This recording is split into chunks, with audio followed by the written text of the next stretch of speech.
దేవుని పిల్లలారా, దేవుని కార్యక్రమాలకు వేగిరపడండి, దేవుని పనులు చేయండి.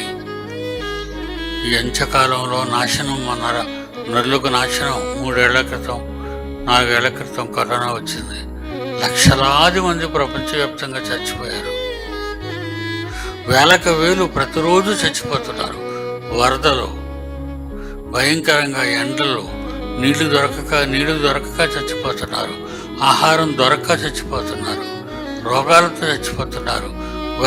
వైరస్లు, భయంకరమైన రోగాలు, తెగుళ్ళు వస్తున్నాయి భూమి మీదకి.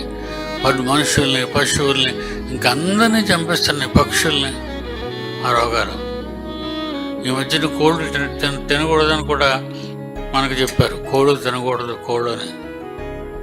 ఎందుకంటే బర్డ్ ఫ్లూ అనేది వచ్చింది అని.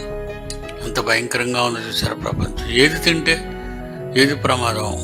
హోటల్స్లోకి వెళ్ళి తింటావా, వాళ్ళు కూడా నిలవ ఉన్న వస్తువుల్ని వడ్డించి పెడుతున్నారు.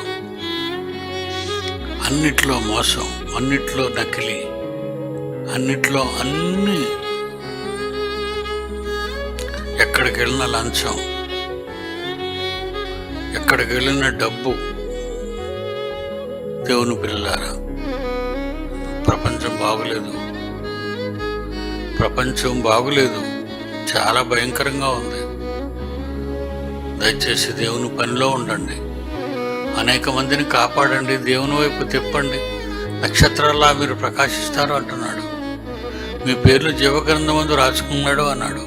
మీకు మహాదూత అయినటువంటి మికాయేలు కాపలా ఇచ్చాను అన్నాడు. ఇంక మీరు ఈ లోకంలో దేనికి భయపడవలసిన పని లేదు. చక్కగా దేవుని కోసం నిలబడండి, దేవుని కోసం కార్యక్రమాలు జరిగించండి.